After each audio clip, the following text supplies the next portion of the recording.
partisanship does not impact the way that we carry out our Except enforcement miraculously, you dismissed the lawsuits against Democratic governors, even when their policies may have caused the deaths of tens of thousands of people. Legitimate response.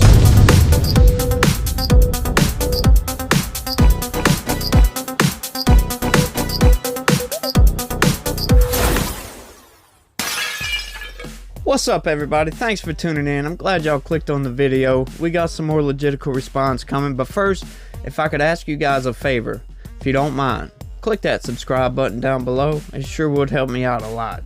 Thanks. Okay, folks, so we got some more government oversight here. It's Senate interrogating a department head at the DOJ. Apparently, there were some issues with some drop lawsuits and that DOJ memo that was targeting parents. The Department of Justice issued a memorandum to the FBI instructing them to mobilize against parents across the country, parents of school kids, for domestic terrorists at all those school board meetings from a few months back. There's that, and there's a couple other things to get into, but this video shows a good reason why a two-party system, two or more party system, is better than a single party system, because you have two opposing sides. You know, you got left and right, and to have both of those keeps the country in the middle where it needs it to be. We don't need to go too far one way or the other. So that's what this two-party system does. It's working out pretty good. It gets bogged down from time to time, but for the most part, we're doing pretty good. We've done pretty good for ourselves. We might be in a slump right now. There's a culture war going on, but, you know, those things tend to happen. But the founders were very smart for putting in this type of oversight, and hopefully we can all learn from it.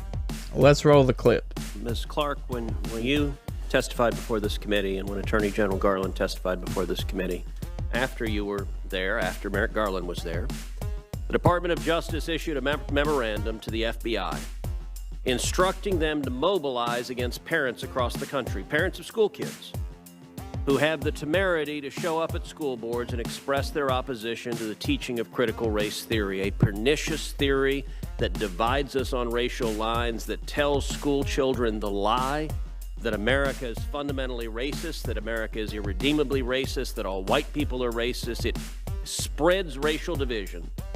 Many parents are understandably quite dismayed at schools that are teaching this to their children, sometimes as young as 5. And that is something I can say that COVID did that was actually good.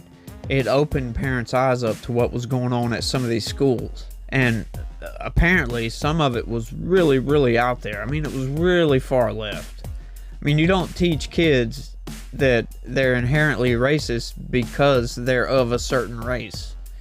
It's wrong. But I know CRT itself, that's not what it is. It's just a theory. But misinterpreting that theory is what seems to be what has happened at some of these schools. And it's not very good, if I must say. We need to stop with all this racial stuff. But let's keep rolling. And yet the Department of Justice looked at that issue and decided to label the parents objecting to this teaching as domestic terrorists. Did you participate in discussions about the memo before it was issued? Senator, I can't talk about internal deliberations. You can't talk about whether you department. participated in discussions about the memo? No, but what I can tell you is that the Civil Rights Division will play a role going forward. The Attorney General has asked the department to undertake a review, and the division will participate in that review to determine how federal enforcement tools can be used to prosecute crimes. Do you believe parents objecting to the teaching of critical race theory have civil rights in the democratic process? I don't follow the question, Senator. You don't understand the question whether parents objecting to critical race theory have civil rights? The First Amendment is a core value in our democracy, and I didn't say free speech. I said civil rights. School board meetings are democratic. They are petitioning your local government. Do they have civil rights that the voting rights gives a damn about? Now, what he just did right there is actually a trick question if you listen to it, but it's also not necessarily to get her to answer the wrong way, but what what he's really doing here is trying to see if she's just going to spout talking points or if she's going to actually listen to what he's saying and then call him out on his BS. Because regardless of where they're at, people have civil rights. Doesn't matter where they are or what they're doing. So, kind of a trick question, but not really. He's just seeing where her head's at and seeing if she's paying attention, which is quite smart. Yet they have the right to express their view, to challenge the school boards, to ask. And is it beneficial for the Attorney General to label them as domestic terrorists and direct the FBI to target them? The Attorney General's memo deals with threats against public servants and says that threats against public servants are not only illegal, they run counter to our nation's core values. Do you believe parents objecting at school boards are domestic terrorists? I don't, Senator. Now, this next set of questions was very shocking to me. Watch how she answers this. It's terrible that we have people that think this way in the government, in places like the Department of Justice. Do you believe Antifa are domestic terrorists?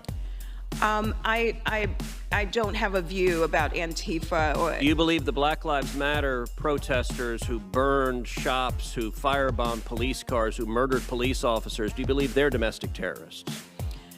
Senator, I believe that we live in a society where people espouse different views, but what we don't want are threats. You know, Ms. Clark, it is violence. amazing that you're not willing to condemn people who are murdering police officers and firebombing cities because your politics aligns with them.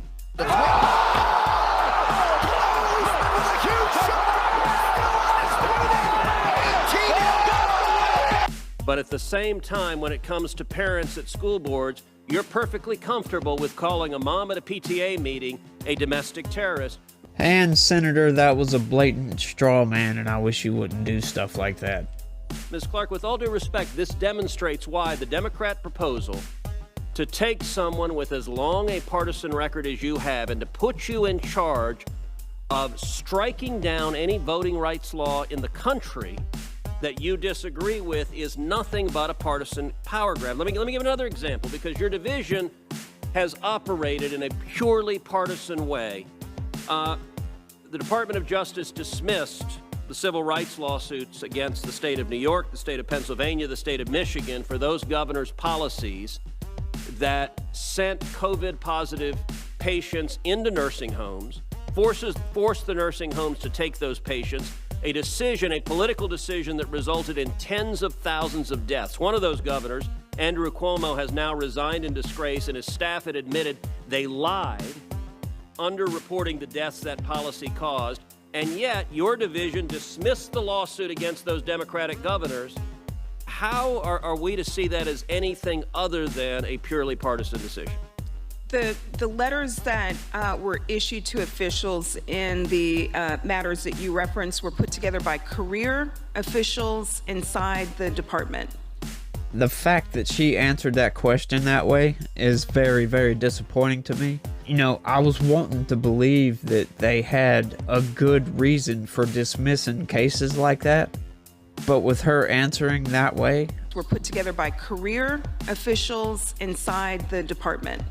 like he said, I have no other choice but to think that they did that for partisan reasons. Career officials can't be partisan? This department carries out its work free from political Are you interference. testifying to this committee that there are no career officials in the Department of Justice who are partisan? Partisanship does not impact the way that we carry out our Except enforcement miraculously, you dismissed the lawsuits against Democratic governors, even when their policies may have caused the deaths of tens of thousands of people. You also dismissed a lawsuit that was brought against a medical center that had a pattern of discriminating against healthcare providers that, for conscience reasons, didn't want to implement abortions, even though clear federal law protects their civil rights. Why did you dismiss that civil rights lawsuit in contravention of federal law? General Garland has made clear, and I agree, that partisanship has no place in the enforcement Except work every decision of you the make is Justice partisan. Department. Your actions contradict those statements. And once again, I can't help but to agree with Senator Cruz right here. It sure does seem that they're acting in clear partisan fashion.